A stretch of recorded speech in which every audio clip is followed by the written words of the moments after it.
अशा एका निष्पाप कोवळ्या जीवावर ज्या पद्धतीनं अत्याचार झाला का ती कांजण्या ह्या आजारानं थोडीशी बाधित झाल्यामुळं ती शाळेत न जाऊ शकल्यानं ती घरी होती.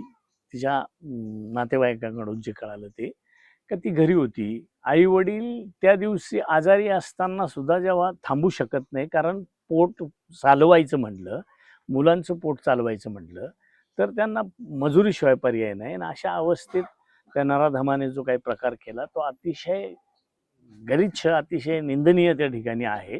अशा नराधमाला तात्काळ पोलीस विभागानं अटक केलेली आहे. पुढची सगळी तपास कार्य सुरू आहे. आत्ताच मी SP सरांबरोबर बोललो, तर त्यांनी मला वाटतं उद्या काहीतरी परत येऊन त्यांचं एक जी काही माहिती त्यांना हवी असेल ती माहिती पुन्हा घेऊन आणि त्यानंतर ते चार्जशीट दाखल करतात. आपली सगळ्यांची जी काही मागणी आहे त्या मागणीबरोबर आम्ही सुद्धा आहेत. मी उद्या रात्री CM साहेबांना भेटलो, तसं या घटनेकडं जाणार आहे, या ठिकाणी जाणार आहे असंही सांगितलं. आता उद्या गेल्यानंतर मी परत CM साहेबांना आपल्या सगळ्यांच्या ज्या भावना आहेत, तिच्या आईचं जर बघितलं तर काय तिच्या ह्या वयात एकुलती एक चिमुकली मुलगी जेव्हा तिच्यासमोर असं होतंय. अनेक इथं भगिनींनी सांगितलं का महिला म्हणून जन्माला येणं, मुलगी म्हणून जन्माला येणं आणि त्यातले त्यात गरीब घरात मुलगी म्हणून जन्माला येणं, हे परमेश्वराला विनंती करावी लागेल की काय, अशा शब्दात जेव्हा सांगितलं जातं तेव्हा निश्चितच सगळ्यांची भावना एकच असेल का अशा नराधमाला फाशीशिवाय दुसऱ्या कुठल्याही प्रकारची शिक्षा त्याला नसावी.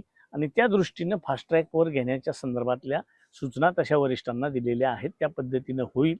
त्याच्याबरोबर काही संघटना देखील ह्याच्यात सहभागी होऊन त्यांचंही निवेदन त्या ठिकाणी देतील आणि तिच्या मामानं जे काही ज्या पद्धतीनं सांगितलं का खरं आहे, राष्ट्रपतींबरोबर पर्यंत आपली भावना कळवण्याचं तुमचं जे म्हणणं आहे त्याच्यासाठी आमदार साहेब असतील, आम्ही असू, आम्ही तुमच्याबरोबर आहोत. राष्ट्रपती महोदया देखील आपल्याच आदिवासी समाजातल्या आहेत आणि समाजाच्या कोणत्याही असोत, परंतु शेवटी एक महिला आणि महिलेचं दुःख तिथवर सांगणं ही आपली सगळ्यांची जबाबदारी पडते, ती पार पाडू. तर आपण शासन स्तरावरती या घटनेसाठी काय पाठपुरावा करतो?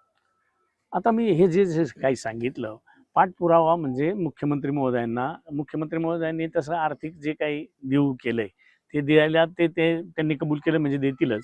परंतु ही चौकशी फास्ट होऊन फास्ट ट्रॅकवर घेऊन आणि त्याला फाशी कशी होईल ह्याच दृष्टीनं मुख्यमंत्री महोदयांकडे आमचा आग्रह राहील.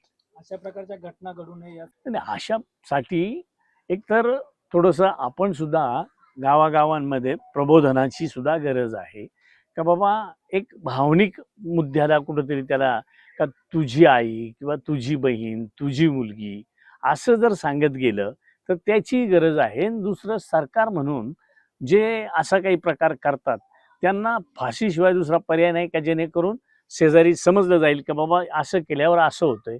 सरळ सुटला तर त्याला काय वाटतं, केलं मी, ती झाली घटना, त्याला नाहीतरी 4 महिन्यांनी, 6 महिन्यांनी, वर्षाने तो बाहेरच आला म्हणजे मग ते फोपावलं जातं. ते होऊ नये याच्यासाठी गंभीर म्हणून फासावरच गेले पाहिजे अशा पद्धतीचं त्या ठिकाणी मागणी केली जाईल.